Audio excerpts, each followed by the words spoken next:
You ever felt completely lost trying to understand something very important that others seem to just get? I remember sitting in a science class where everyone seemed to understand what was happening except for me. I nodded along, pretending to get it, but inside I was thinking, what is everybody understanding that I'm just missing? That's how a lot of us feel when we talk about the Holy Spirit. We hear phrases like filled with the Spirit or the Spirit led me, but what does that actually mean? Who or what is the Holy Spirit, and what does he actually do in our lives? Well, today we're breaking this down into very simple, real terms. No confusing church jargon, I promise. Hey everybody, welcome to Faith Labs. My name is Adam, and we're on a mission here to tackle those questions about faith that might have left you feeling confused or unsatisfied with answers you've gotten elsewhere.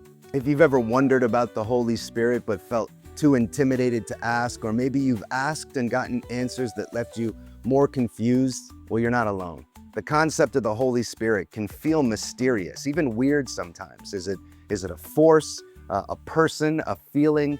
Today, we're going to explore three simple truths: who the Holy Spirit is, what he does, and how this actually matters in our everyday lives. Let me start with a story that helped me understand this much better.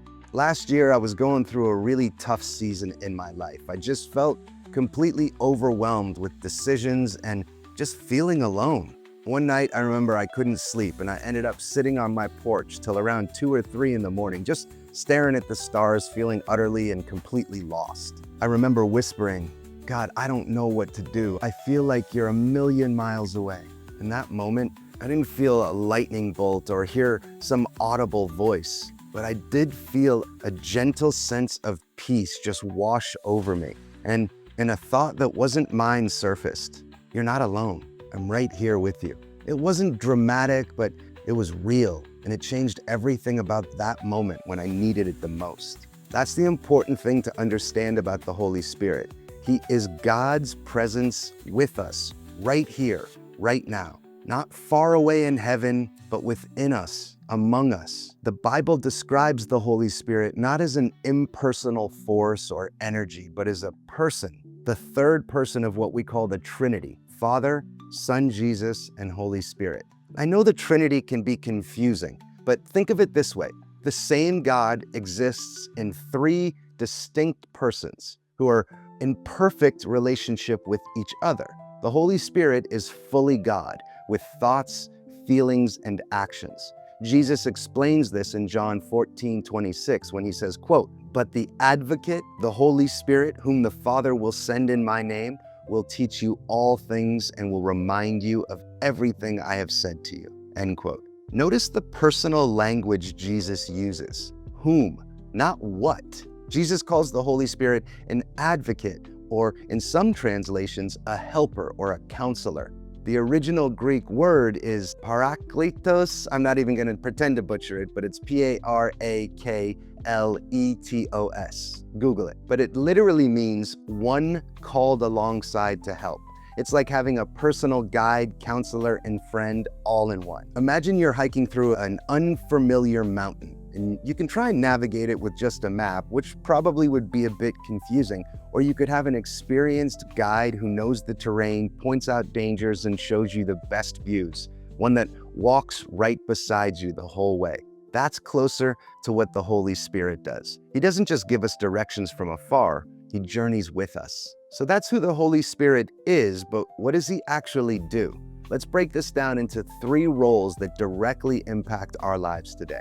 First, the Holy Spirit guides us into truth. Remember how Jesus called the Holy Spirit a teacher in John 14:26? The Holy Spirit helps us understand spiritual truths that we couldn't grasp on our own. Have you ever reread a book or rewatched a movie for the second time round only to notice important details that you completely missed before?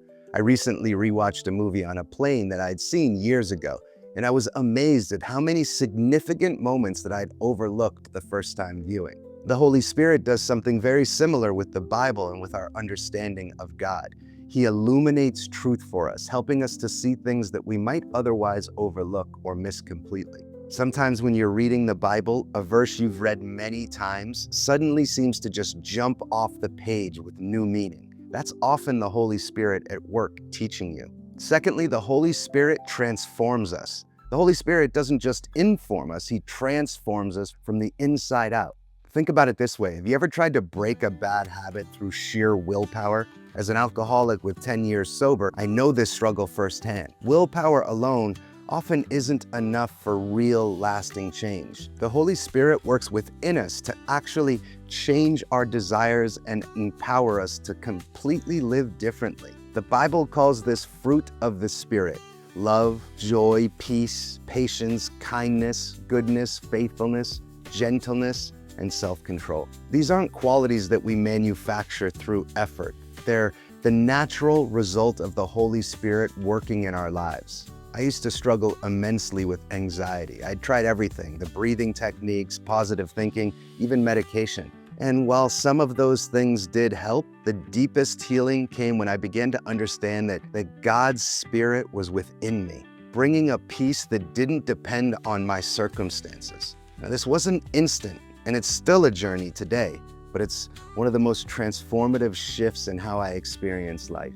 And third, the Holy Spirit connects us.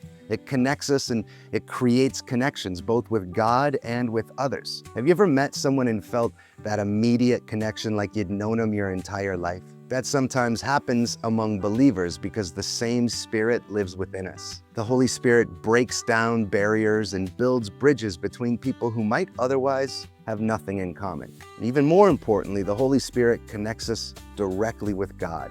Romans 8 describes how the Spirit helps us pray when we don't know what to say, and even intercedes for us with groans that words could not express. The Holy Spirit makes God accessible to us in a personal and intimate way. Think about the most meaningful relationships in your own life. The depth of the connection, it probably didn't happen overnight. It developed through communication, shared experiences, and pure presence. The Holy Spirit makes that kind of relationship possible with God Himself. Now, before we move on, let's address a couple common misconceptions. First, the Holy Spirit isn't just for certain super spiritual people. If you're a believer in Jesus, you already have the Holy Spirit. It's not about getting more of the Spirit, but allowing the Spirit to have more of you. Second, experiencing the Holy Spirit isn't always dramatic or emotional. Now, sometimes it is, but often the Spirit works in quieter ways, through growing desires to know God, increasing compassion for others, or a subtle shift in how you see the world. So what difference does it make in your actual everyday life? Let me suggest a few simple ways to engage with the Holy Spirit, starting today. First, ask for awareness. The Holy Spirit is already active in your life, but often we miss it. Start each day with a simple prayer: Holy Spirit, help me notice your presence and work today. Then watch for those moments where you sense peace, conviction, guidance, or love beyond your own capacity. Second, create space for listening. The Holy Spirit often speaks in quiet. Try spending just 5 minutes in silence each day, asking the Spirit to guide your thoughts. You might be surprised at the insights that come. Maybe insights about relationships that need attention, a step that you should take, or simply a deeper sense of God's love for you. And third, walk in step with what you know. When you sense the Holy Spirit prompting you to apologize to someone, to be generous, or to step out in faith, respond to that nudge. Each response builds sensitivity to the Spirit's guidance. The Holy Spirit isn't an abstract concept or a spiritual bonus feature. He's God's presence with us right now, making the Christian life not just possible, but vibrant. Remember that night where I was on my porch and I felt so alone? The reality was, I never really was alone. God's Spirit was right there with me, just as He's right here with you, right now as you watch this. Whatever you're facing, confusion, doubt, fear, or just everyday life, you don't have to face it alone. The Holy Spirit, your advocate, your helper, your guide, is with you, teaching you, transforming you, and connecting you to God and others in ways that you might never have imagined possible. If this video helped make the Holy Spirit a little more clearer or more real to you, please hit the like button and subscribe to Faith Labs for more straightforward conversations about faith questions. I'd love to hear your experiences too. Has there been a moment when you felt the Holy Spirit's guidance or presence in your life? Please do share it in the comments below. I read every comment and they mean the world to me. My name's Adam. Thanks so much for watching. And remember, you're never alone in this journey. Onward, my friend, and God bless you.